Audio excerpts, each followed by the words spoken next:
Hey guys, episode number 3, bringing you all the most common mistakes which people are making when it comes to training their back. So, don't need to talk too much more about that. Let's start off with bent over row. So the first mistake people tend to make when it comes to doing a bent over row is not getting their posture sorted out when they're in the rowing position. One of the common problems is that people tend to round their spine, so they're kind of hunched over, rowing up, in this kind of position. This is going to be no good for you. You're going to get poor retraction of the shoulders, minimal contraction of the lats, and you're going to be putting a lot of pressure on your spine, particularly your lower back. The first thing you need to do is to get yourself into position. You need to neutralize your spine, push your hips back, bend your knees ever so slightly. So at this point here, I'm feeling a big pull in my hamstrings. However, I'm in a solid position here. I'm in a position where I can hold on to a lot of weight and I'm not going to put too much pressure on my lower back. You need to learn and figure out how to straighten your spine. Don't do this. If you can't figure out how to straighten it, you need to be able to do it before you can lift any weight whatsoever. So first thing, straighten your spine. Stick your hips out, almost as if you're just trying to stick your ass out in the air. It feels quite awkward, but I'm sticking my ass out, pushing my lower back in, and I'm almost kind of lifting my chest quite high. And I can get myself to, if your hamstrings will let you, almost get to the point where you're parallel to the ground in this position. So key point there, ensure that you can neutralize your spine and get yourself into this position comfortably. The next thing we want to think about is what angle we're going to be performing the row at. So, one mistake which is commonly made is people standing far too upright. They think that they're working the back, but in reality, you're actually engaging more of your traps than anything else. And it will depend on the focus of the exercise. But for me, if I'm doing a bent over row, I want to focus on the mid-range of my back. If I want to work my traps, I'll just do shrugs or something else which I actually enjoy doing more. So, get the weight. If you're in this kind of position, if your torso is at 45 degrees or higher, when you row up, it's going to be very trap dominant. Okay, if I allow myself to come lower, push my hips back, pull on my hamstrings, I'm almost parallel to the ground. If I row up, it's going to be targeting my lats way more, which is what I'm trying to go for. Okay, it's going to be difficult to try and maintain this position throughout the set, especially near the end. You're going to want to stand more upright because your body will favour that position as it's easier to perform, but you've got to fight it. Second point, angle of your torso is going to make a big difference.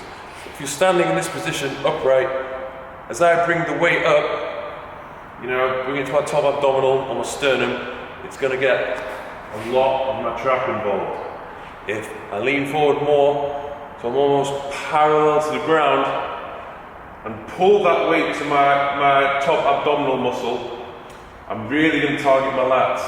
Drive your elbows high and squeeze the contraction at the top of the movement, and then back down.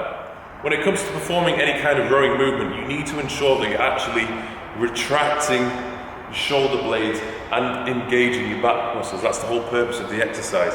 If you're doing a bent over row, whatever it might be, and your shoulders don't move whatsoever, you're just flexing at the elbows, you're really going to be hitting your biceps more than anything else. You need to initiate the movement with the working muscle, the lat, by pulling your shoulders back first, then driving your elbows high. So shoulders back first, then bend elbows. Don't start the movement off by bending your elbows first, because the muscle you're going to hit straight away is the bicep. You don't want to row up and do this kind of a thing. Okay, my shoulders aren't moving whatsoever. I'm just doing some weird kind of reverse curl where my biceps and forearms are doing the majority of the work. Another exercise which a lot of people struggle with is the one-arm dumbbell row. Not only when it comes to executing the exercise, but actually just getting into the right position in the first place, okay? So first thing you want to do, when you're doing it on a bench, bring your knee onto the bench itself, put your hand out in front of you, Keep this arm straight. Foot positioning, you can, ideally I like to bring it out so it's on the same sort of level as my knee. I'm going to bend this outside knee and I'm going to stick my pie out. So my ass, I'm going to push right out, I'm going to push my lower back inwards, and I'm going to angle my torso so it's about 20 to 30 degrees. I'm going to pop my chest out. So I'm in this position here. See how straight my back is? Don't bend your spine and row like this. And don't lean to the side. Don't lean onto the bench. You make that weight relatively lighter. Lean away from the bench, straighten your back, stick your ass out, push your chest out. Now you're ready to go. Now you can row up and squeeze. Row up and squeeze. So if you struggle with this exercise, try with no weight whatsoever. Make sure you can get into this position and just go through the motion. Focus on bringing the weight in a slight diagonal line if you need to. The goal is to bring the dumbbell towards your hip. If you bring the dumbbell up to your chest, first of all, you're going to hit too much of your upper back, too much trap, and too much bicep. This is not really what we're trying to go for. You want to bring the hand, the dumbbell, towards your hip. And have the intention of almost trying to bring your elbow behind your back. Okay, the key is to keep your elbow in. Too many people flare their elbows and don't contract the lats the way they should do. Keep your elbow tight to your torso, drive your hand towards your hip, and have the intention of trying to bring your elbow behind your back. That way you can maximally shorten the lat, which is the muscle we're trying to target here. So let's see this from a different angle. Hand on the bench, knee, bring your foot away, lean away from the bench, don't lean into it, lean away, keep this knee bent. You're going to pick up the dumbbell, keep your elbow tucked in as you drive the dumbbell towards your hips, bring your elbow high and have the intention of trying to bring it behind your back, okay? Keep that strong posture, keep your straight spine, keep your ass out, keep your chest high, and squeeze the contraction as much as possible at the top of the movement. You want to initiate the movement with the working muscle, which is the lat. So in order to do that, the first thing you have to do is to pull your shoulder back. Retract your shoulder, then bend your elbow and squeeze. If you bend your elbow first, the first thing that's going to engage is your bicep. I used to make this mistake all the time. I used to over-engage my bicep, couldn't retract my shoulder, and I wondered why the hell I had such a pump on my bicep after training back. You have to learn how to retract your shoulders. Retract shoulders, drive elbows back, squeeze that contraction as hard as possible. Just practice. Drive elbows back, squeeze contraction. Now we're going to move on to seated cable row, okay? Let's not go into the detail about what attachment you should be or shouldn't be using, but first thing I want to go into is momentum, okay? A lot of people will create momentum in order to lift a heavier weight. So they start off in this position and do some kind of a hyperextension to start off with, then row the weight towards them. So hyperextend, then row. Hyperextend, then row, okay? Obviously, yes, you are working your back, but you're not isolating the mid-range of your back or your lat. What you're actually doing is you're working a lot of your lower back at the same time. Okay, so for me, if I'm really trying to isolate that area, I'm going to keep myself still and fixed in this position, and I'm going to row the weight towards me. It makes it more difficult, and it will literally isolate my upper mid-back more so than my entire back as a whole. Also, it means that as I pull the weight towards me, I'm maintaining this upright position, which means I'm going to target my lats.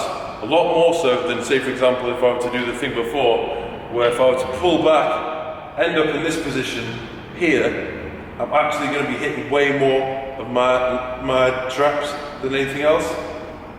That's not what you want to do. So keep upright, pop your chest out, and row the weight towards you. Drive your elbows back and squeeze the contraction. Okay? If you're leaning back here and you do the same thing, you're going to be hitting upper back traps, which, it's not a bad thing, but you've got to think about what area of your back you're trying to target here. For me, it's the mid portion of my back. Another common mistake which people make comes when performing pull-ups, okay? They don't really think about the muscles which are being used when performing the pull-up. Most of the time they're just trying to get as many reps as possible or try and hit the target rep range rather than thinking about how they're moving from point A to B.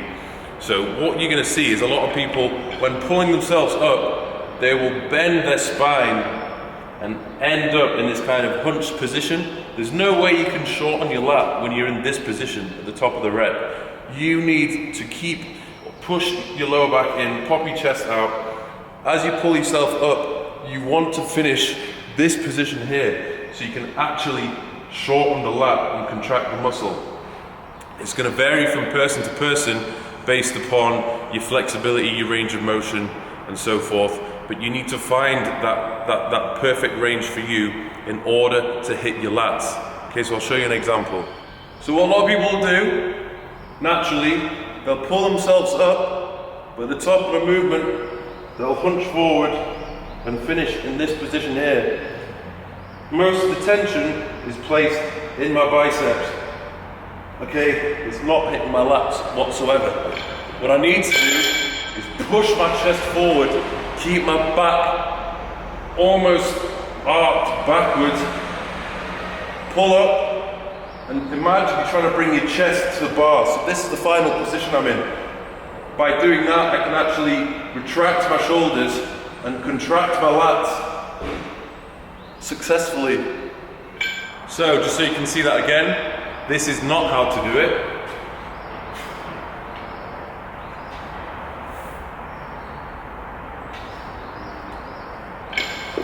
And the proper way of doing it, to hit your lats,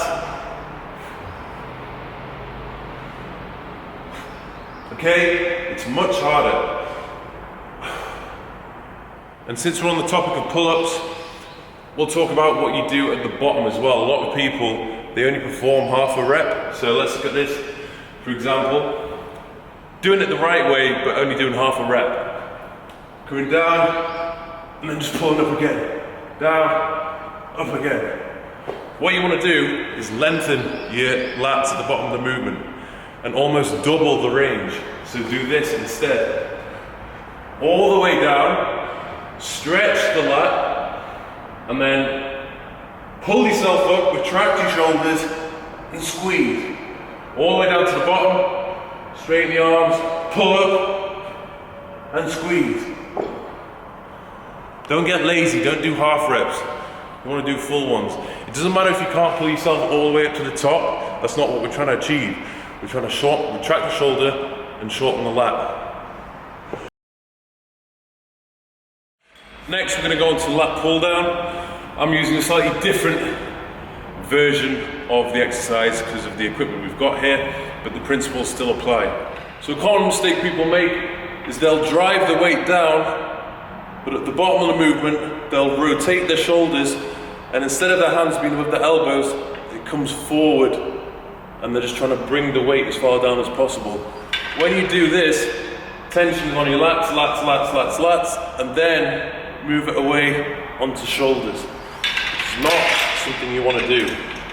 So first of all, get your position sorted out. Whether you're sitting down or kneeling down, you want to pop your chest out ever so slightly and angle your upper back. So push your lower back in, pop your chest out, and that way you can get maximum squeezing of the lat. So imagine I'm holding the bar, pulling down. You want to focus on driving your elbows down, and almost imagine you trying to get them to meet behind your back. So it's like this. Just practice doing this without any weight. Drive your elbows down, imagine you're trying to get them to meet behind your back, and squeeze. When performing this exercise, you really want to keep your hands directly above your elbows at all time. Don't let them come forward, because that way you're going to rotate your shoulder, place tension away from the lats. You're probably going to do some damage at the same time. So, again, initiate the movement with the working muscle. Drive your shoulders back, drive the elbows down, keep hands above elbows, there we go. Maximum shortening of the lat for me, squeezing my lats as hard as possible. All the way back up. Down, drive elbows down, squeeze, and then back up.